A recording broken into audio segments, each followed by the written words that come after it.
In this video, we're going to show you how to tie all the knots you need to know for the beginner's course and let you know a little bit of information about what they're used for. So let's get started.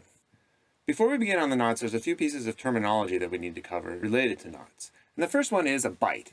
And a bight is just folding the rope in half. There you go. That's a bight. And the reason you use that term is sometimes we use a bight as a part of a knot, or we could call a knot is on a bight when you take a bight and you tie a knot with it.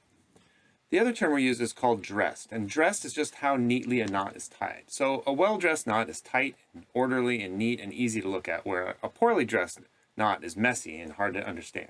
So let's start with a simple knot, the granny knot or an overhand knot. Now, here's an overhand knot, and this is not dressed well. It's loose, it's floppy, but if you pull all the ends, now it's dressed well. That is a well-dressed overhand knot. And similarly, if we say we're going to tie an overhand on a bight, that just means taking the rope folded in half and then tying an overhand knot with that folded half part. There is a well-dressed overhand on a bight.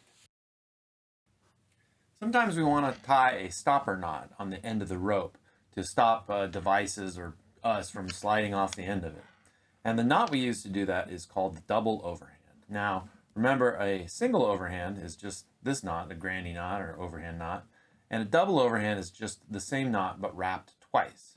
So you can tell you've done a double overhand correctly because there will be an X on it when it's tied. See this X? That's how it's tied correctly and dressed well. Sometimes if you dress it incorrectly, it'll not have an X but instead have two strands looped at the same side. That is not dressed correctly. So if you tie it like that, you just flip the one end over, make sure you have an X, and that is a proper double overhand knot. Now I'll tie it one more time. And the thing to think about is you want to wrap it opposite the direction of the rope is going. So the rope is going this way, you want to wrap it that way. So one, see it's on this side, and then two, that way. And then back through the way it was going. There's your X, that's a double overhand. Sometimes when you're rappelling, one rope is not long enough to get you all the way to the ground, and so you'll need to join two ropes together and rappel off of that. And this is the knot we use to join two ropes when we're rappelling. It's called a flat overhand. Sometimes it's called the Euro death knot because it's kind of scary looking because of its simplicity, but it's been tested for support and it's extremely safe. So the way you tie a Euro death knot is you just take the two ropes that you want to join, and you line them up side by side, and you tie a single overhand. That's it. Now, one of the ways of making this very safe is to dress it well, and the other way is to ensure that it has a very long tail. The recommended length is 18 inches of tail. There's a reason we use this knot instead of other knots, and it's because, first of all, because it's so simple to tie, it's hard to screw up, and this is the sort of thing you don't want to screw up. But also, it's asymmetric. This knot only sits on one side of the rope, and so once you're done rappelling and you go to pull the rope, because of its asymmetry, it won't tend to catch on things when you're trying to pull the rope over a cliff edge or something like that.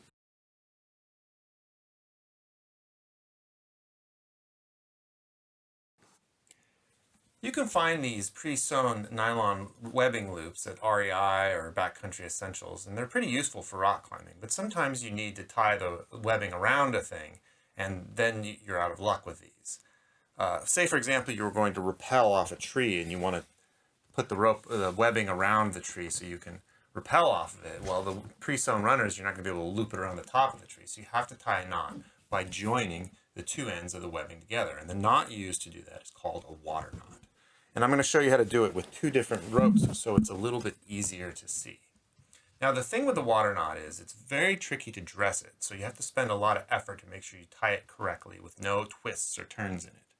But it's very easy to think about. The water knot is just an overhand knot that is traced on both sides. And let me show you. First, you start with an overhand knot on one side of the webbing. Has about 4 inches of tail. So that's about right. There's my little overhand. There's the 4 inches of tail. Next, I take this other piece and I start from the end and I trace it through, making sure not to have any twists or turns, but keep it flat against the first piece. So First pull that through a little bit so I have something to work with. And then as it wraps around, making sure there's no twists, this is going to be under this piece the whole way. So I'm going to start pulling it through and under, tuck it in there, make sure you get it just right. And then it slides through that bit. And this is a tricky knot to tie. Even though it's easy to think about, it's hard to tie because the dressing is so challenging. But you can see there that it's very, very flat, all on the same side. I have my 4 inches of tail on each side, so that's a good water knot. And then just cinch it tight to dress it. You'll never know it was hard to tie. That is a water knot. If a water knot is used to tie a piece of webbing into a loop, the double fisherman's is used to tie a piece of cordelette. Now, to do a double fisherman's, it's just 2 overlapping double overhand knots. And let me show you how to tie it. I'm going to use 2 different pieces of rope so that it's a little bit easier to see. But normally you would do 1 rope and tie it between the 2 ends. So to do it first, you tie a double overhand knot with about 4 inches of tail. And there's our double overhand. Let me just dress it correctly so that there's the nice X. There's the X and there's our tail. A little bit long of a tail, but that's okay. Better too long than too short. Next, you take the other piece and you slide it through the middle of your double overhand that you just tied, like that. And then on the other end, you tie another double overhand knot. Let me show you how that's done. 1 wrap, 2 wraps through the middle. And on this end, we also want about 4 inches of tail. So let me just choke up on that a bit. There's our X. So we know that's a good double overhand knot. With the 2 knots tied, they should just slide together and you can cinch them tight by pulling on all the strands. That is a double fisherman's knot. Fairly often you're going to want to join a piece of rope to a carabiner, and there are 2 knots that we use to do just that. The first knot is a figure 8 on a bight, and let me just show you how to tie a figure 8 to start with, and then we'll do it on a bight and clip it into the carabiner. So a figure 8 is related to an overhand, but instead of just doing like that for an overhand, you do 1 more wrap so that the knot looks like a figure 8. And that's a figure 8 knot. So a figure 8 on a bight is just taking the rope, folding it in half, and doing the same knot. So we wrap around like that, and then under and through.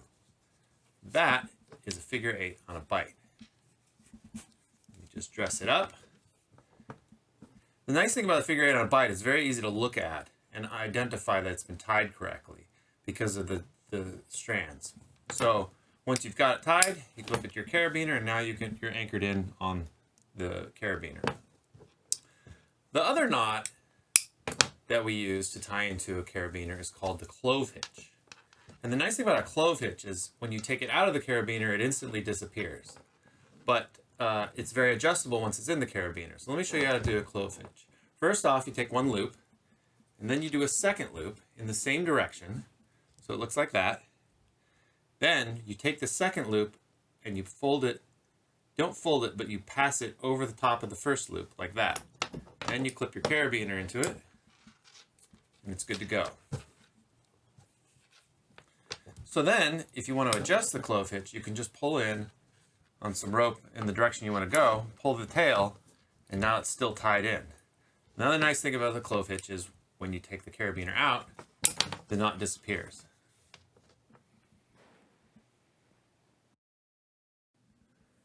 Say you want to set up a quick belay, and maybe you dropped your belay device, hypothetically, of course.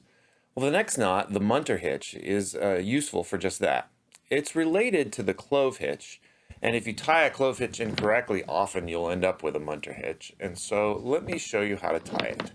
First, you start with the 2 loops in the same direction, just like a Clove Hitch.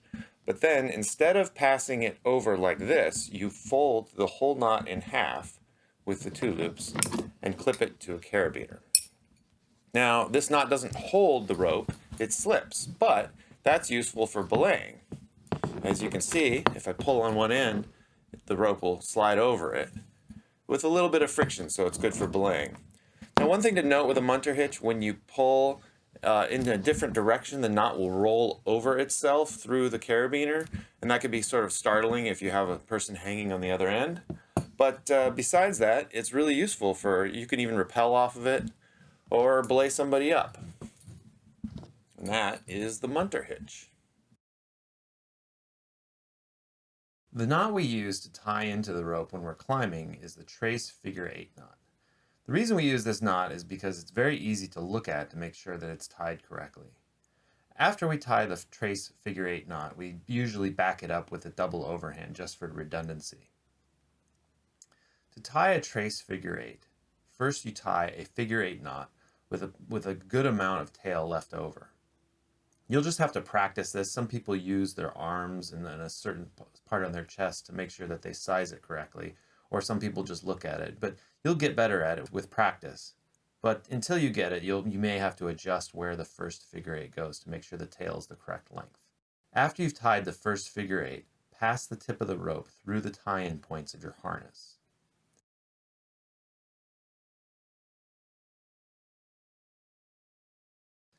Next, you're going to trace that original figure-8 back through so that the knot will be complete.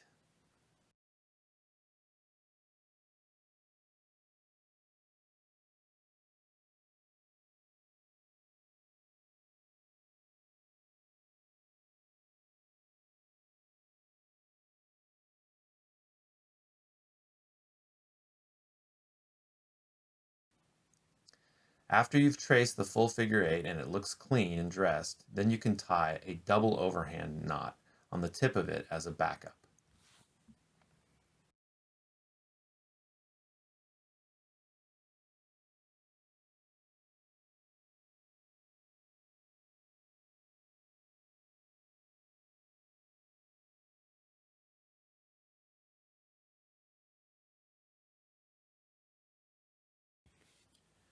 This is the Alpine Butterfly knot. It's used if you want to tie in to the middle of the rope when people are using the other two ends of the rope. The reason we use this knot is because it's stable when pressure is applied to any direction on the rope. So for example, if these two people fall or something and pull it this way, the knot won't collapse.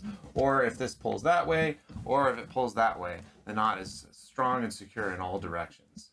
So there's two ways to tie an Alpine Butterfly, and you can just use whichever one is easiest for you to remember. Some people like the first way and some people like the second way, and it doesn't really matter as long as you can remember how to tie it. So the first way of tying an Alpine Butterfly is using the twist method, and I'll show you how to do that. First, you make 2 twists in the rope. There's one twist and then a second twist. And make sure that the holes between them, these two, are nice and big.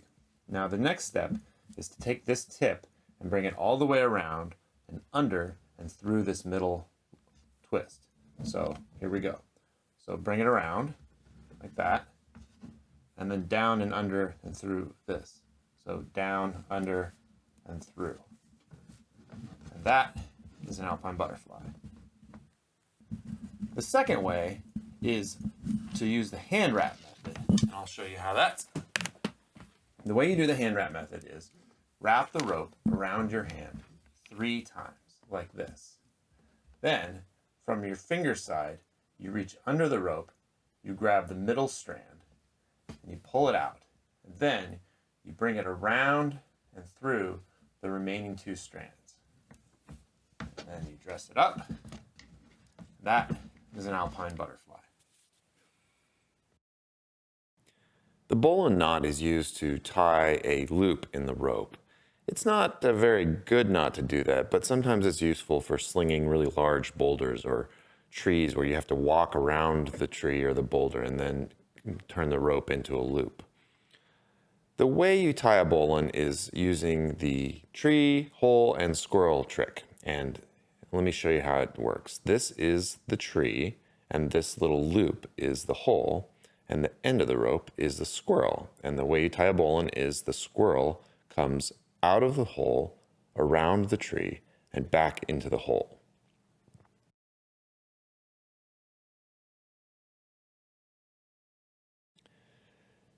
One of the problems with a bowline is it's not very stable unless there's pressure on it. And so sometimes if you tie a bowline knot and then shake it around or wiggle it or move it, it can sometimes self-untie. And that's why it's not necessarily a recommended knot, but it's good to know nonetheless. If you have a loop of rope or a pre-sewn runner, the way you would tie it to something is by using a knot called the Girth Hitch. The Girth Hitch is really simple. Let me show you how to tie it by tying a pre-sewn runner to my harness. This is a common way of setting up a personal anchor on your harness.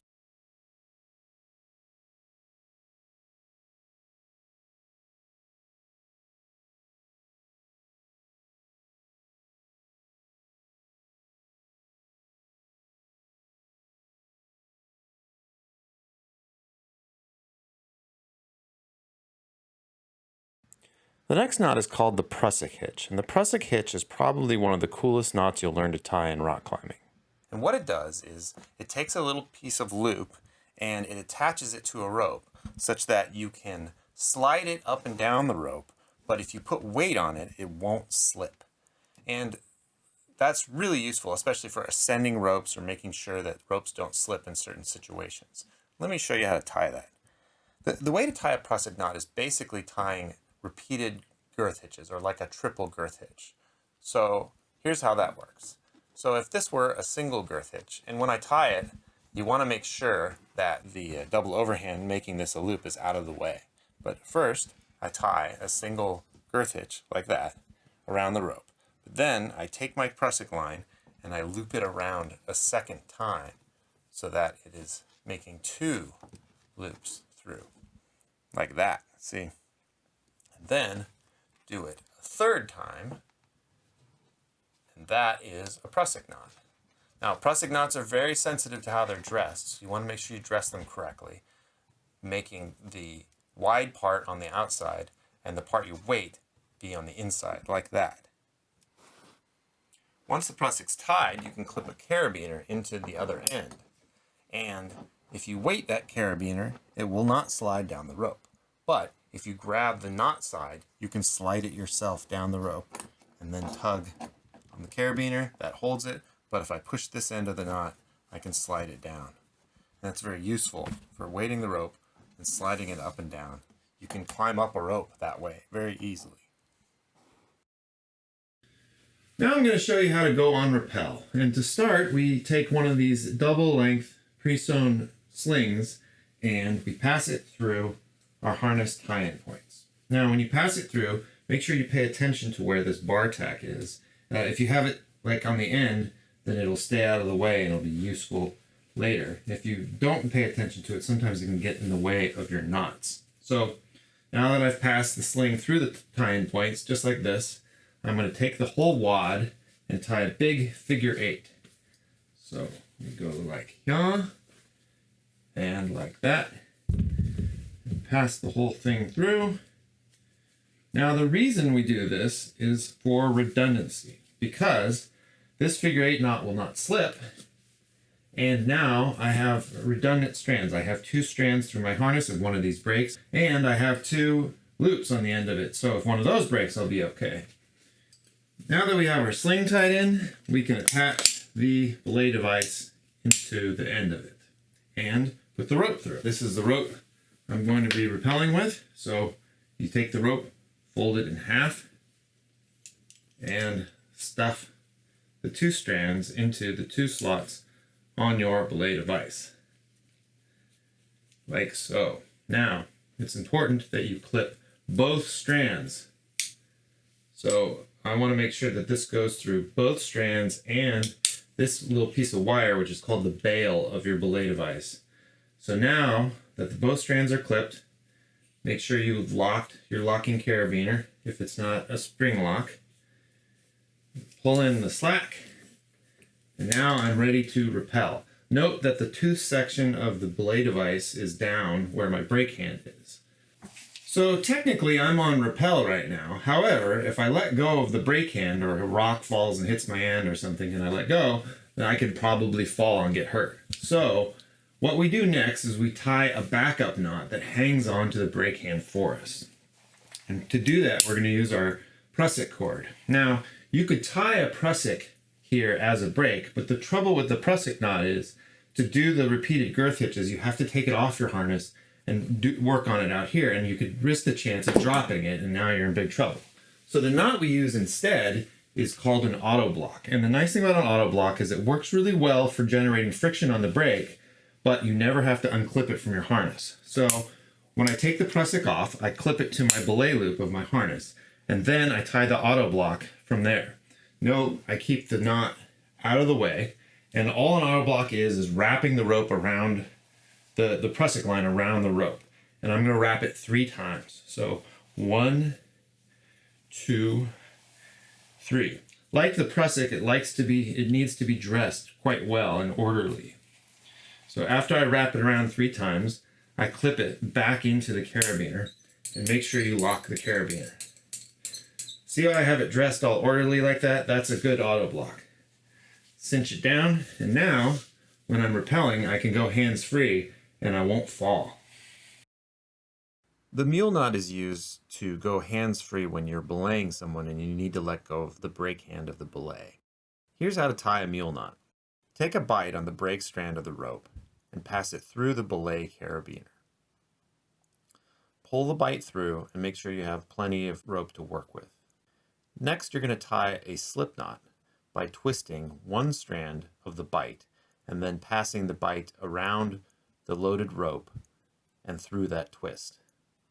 Cinch it down so it's nice and close to the belay device.